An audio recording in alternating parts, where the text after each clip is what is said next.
Terima kasih Anda masih menyaksikan Gapai Kemuliaan. Kita lanjutkan kembali pembahasan kita bersama Kiai Haji Muhammad Faiz. Nah Kiai, sekarang kita bicara soal sholat sunnah. Ini sholat sunnah mutlak. Mungkin kita belum pernah diskusikan soal ini ya Kiai ya, bahas soal ini.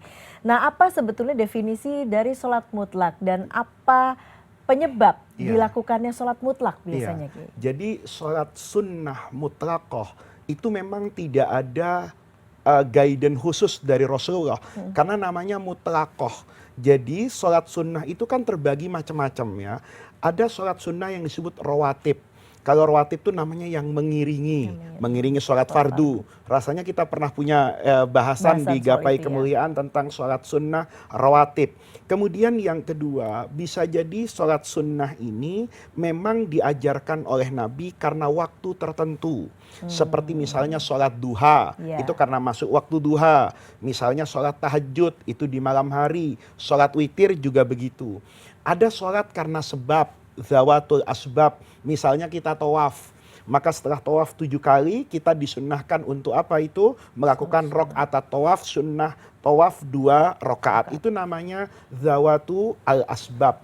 Atau ada orang sedang punya hajat, maka dia kemudian sholat hajat. Kalau dia mau istikharah, ini saya istikharah yang A apa yang B, bisa jadi kan capres 1, 2, 3 kita istikharahin. Nah itu juga bisa, itu namanya semua karena ada sebabnya. Nah di luar ini kemudian ada orang kan merasa saya masih punya waktu yang cukup.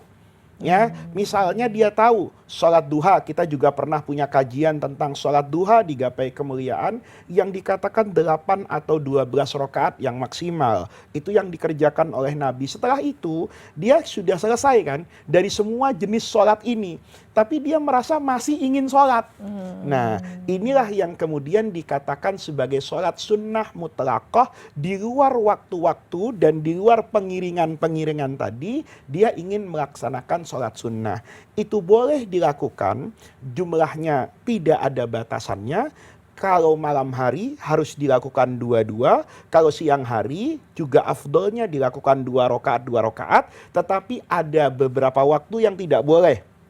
Habis asar, habis subuh, saat tingginya matahari, itu juga tidak boleh. Di luar itu boleh. Oke, jadi ada 3 waktu tadi ya yang dilarang. Selain itu dia kapanpun dia boleh melakukan sholat sunnah. Oke, dan tidak ada tata cara khusus gitu tidak ya? Tidak ada. Pelaksanaannya tidak ada, karena justru di dalam agama itu juga sebetulnya tidak terlalu dianjurkan. Kenapa? Jangan hidup itu isinya sholat terus, Mbak Eva. Harus bekerja, harus belajar, punya aktivitas. Ini bagian dari keseimbangan antara hubungan kita dengan Allah dan hubungan kita sesama manusia.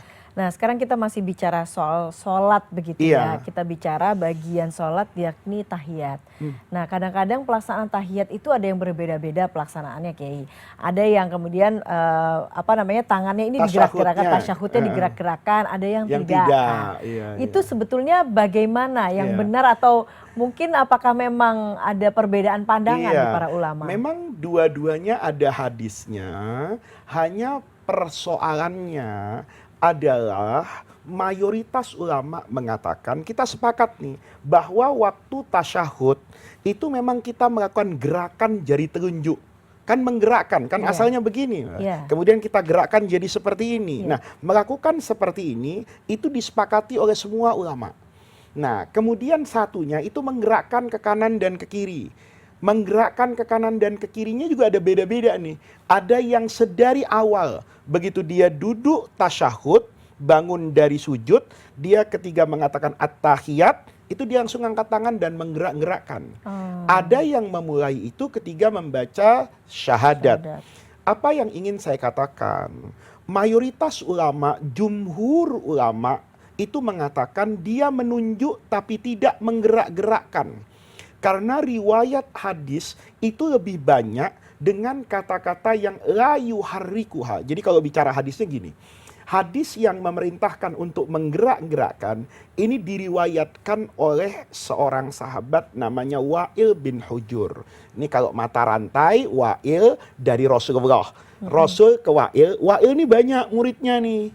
Nah, di antara muridnya Wa'il ini yang jalur sanad ini ada namanya orang Zaidah bin Qudamah. Zaidah bin Qudamah inilah yang kemudian menambah riwayat. Jadi misalnya, kayak misalnya di studio ini kan ya, saya ngomong satu, Mbak Eva dengarnya apa, kameramen apa, mungkin produser dengarnya apa. Nanti menyampaikannya beda-beda. Iya. Faiz tadi ngomongnya 3, kameramen bilang 4, produser bilang misalnya 10. Iya. Nah, yang lewat Zaidah bin Qudamah ini ada dikatakan bahwa yarfa, dia mengangkat jari telunjuknya, wa yuharrikuha, dan menggerak-gerakkannya. Sementara jalur yang banyak lainnya itu tidak ada kata-kata menggerak-gerakannya. Maka mayoritas mengambil riwayat yang banyak, tidak menggerak-gerakkannya. Ada dalam mazhab Imam Ahmad bin Hambal, mazhab Hambali, maka kalau di Saudi itu banyak yang menggerak-gerakkan gitu. Oke, baiklah. Tadi kita sudah bahas soal Iya. sholat nih Kiai. Iya. Sekarang kita bahas soal puasa. Puasa. Ini saya yakin banyak pemirsa Gapai Kemuliaan yang sering melaksanakan puasa Daud. Oh iya. Nah, itu apa? Mungkin kita butuh penjelasan lagi. Iya, iya. Butuh ilmunya lagi nih. Apa Iya, itu iya, sebetulnya iya. puasa Daud? Ini adalah puasa yang paling afdol. Puasa sunnah yang paling afdol itu adalah puasa Daud. Sebagaimana Rasulullah di dalam hadis itu juga menerangkan ibadah malam yang paling bagus itu yang dikerjakan oleh Nabi Daud. Apa yang ingin disampaikan oleh para ulama terkait Nabi Daud? Nabi Daud ini kan nabi yang menggabungkan 2 kekuasaan nih. Kepemimpinan dalam agama, karena beliau seorang nabi dan rasul, dan juga kepemimpinan dalam negara. Jadi beliau ini sudah jadi nabi, jadi raja. Kan begitu.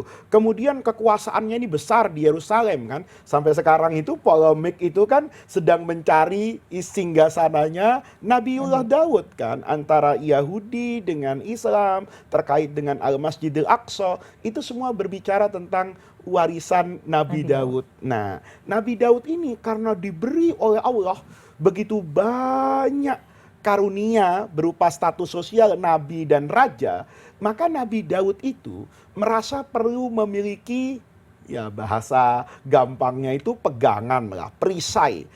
Gimana orang kalau sudah sampai pada puncak kekuasaan? Iya. Kalau seandainya saya jadi nabi dan juga jadi raja, mungkin saya jadi orang nggak bener kayaknya, ya kan? Karena dalam genggaman saya dunia dan akhirat kan Iya, itu. iya, iya. Maka Nabi Daud kemudian yang terkenal sebagai hamba yang sangat bersyukur kepada Allah, dia jaga karunia ini dengan 2 tiang penyangga hidupnya. Yang pertama adalah sholat, yang kedua adalah puasa. Nabi Daud tuh kalau malam tidurnya tuh separuh. Ya, separuh dari malam itu dipakai untuk tidur. Nanti sepertiga yang terakhir itu dipakai untuk beribadah. Hari-harinya juga begitu. Sehari dia makan, sehari dia nggak makan. Kenapa? Karena kan kalau puasa itu mampu mengendalikan hawa nafsu.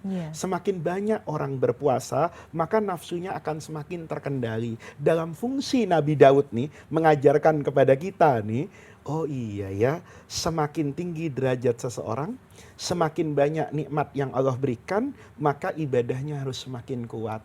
Kalau tidak, nanti semua karunia Allah itu akan berujung kepada malapetaka seperti yang dialami oleh Qorun. Dijadikan oleh Allah orang kaya, kemudian meninggalkan ibadahnya. Nah, jadi puasa Daud itu adalah puasa untuk perisai sebetulnya Perisai ya. oleh Nabi Daud. Jadi dia selalu terkontrol hawa nafsunya. Itu bayangin ya, itu Nabi Daud. Gimana saya? Kan gitu. Maka beliau itu puasa sehari puasa, sehari enggak. Nah, itulah keistimewaan puasa Nabi Daud alaihissalam. Dan kata Rasulullah tidak ada puasa yang lebih afdol dari puasanya Nabi Daud. Kenapa? Kayak konsep sholat tadi. Sudah sholat rawatib, sudah sholat dawatul asbab, sudah sholat duha, sudah sholat malam. Ya sudah, kata Allah, cukup. Jangan sholat terus. Ya, Anda bekerja, jangan puasa terus. Sudahlah sehari puasa, sehari makan. Nah, bagaimana tata cara pelaksanaannya Kiai? Tadi seperti yang Kiai bilang, kalau misalkan mencoba puasa Daud, sehari puasa, besok tidak puasa, besok. tapi kemudian tidak bisa diteruskan lagi itu bagaimana? Apakah kemudian artinya itu gugur semua atau Iya, bagaimana gugur semua, tetapi kemudian kan sudah pernah mencoba. Nah, makanya dulu guru saya bilang jangan langsung puasa Daud gitu loh. Puasalah Senin Kamis dulu. Kalau Senin Kamis sudah istiqomah, guru saya itu kalau ngomong tuh manusiawi banget. Kata saya mau puasa Daud, jangan model kayak kamu puasa Daud katanya. Terus, kamu puasa dulu Senin Kamis bisa nggak? Berapa lama? Guru saya itu ngomong secara serius. Kamu puasa dulu lah 10 tahun Senin Kamis. Kalau sudah puasa Senin Kamis 10 tahun, kamu tidak perlu ya berniat akan datang masanya kamu bisa berpuasa seperti puasa Daud. Tapi ada yang menarik nih Mbak Eva. Saya jadi ingat sama almarhumah guru saya dulu. Guru saya itu bilang gini, orang itu sering bicara tentang puasa Daud, tapi lupa mengambil spirit dari puasa Daud. Saya tanya, apa sih guru spirit dari puasa Daud? Kata beliau, Nabi Daud itu kan orang soleh. Pola hidupnya juga soleh. Sehari makan, sehari nggak makan. Maka kelak, kalau rezekimu sehari datang, sehari nggak datang, itu tandanya kamu mau dijadikan orang soleh sama Allah. Bukan mau Allah itu membenci kamu. Kalau semua tanah yang kamu gali, menemukan air, salah-salah kamu kebanjiran. Nih Mbak Eva, sering banget kan kalau dicari pekerjaan, kamu mau ke pekerjaan di mana? Yang basah dong. Hati-hati, orang itu tergelincir kalau basah. Tidak mungkin orang jatuh itu di tempat kering. Nah, jadi para pemirsa, puasa Daud itu jangan cuma dipahami secara lahiriah. Tapi banyak kaum sufi itu mengatakan rizqus solihina kas solihina anfusihim. Kalau kita mau menjadi orang soleh, itu harus siap menerima resikonya. Apa resikonya? Kalau dia sehari makan, sehari tidak makan, sejatinya dia hanya butuh rezeki di hari itu dan tidak butuh rezeki di hari esok. Maka kalau nanti rezekimu hari ini datang, besok tidak datang, di sana dibuka dan di sini ditutup, itu tandanya Allah ingin menjagamu seperti Nabi Daud. Tapi kalau rezeki kamu dibuka di mana-mana, hati-hati katanya, nanti kamu akan tergelincir pada puncak kekayaan. Aduh, nauzubillah min zalik ya kalau begitu Kiai. Baiklah Kiai, kita akan lanjutkan lagi tapi kita harus break terlebih dahulu. Jangan kemana-mana, Gapai Kemuliaan akan segera kembali.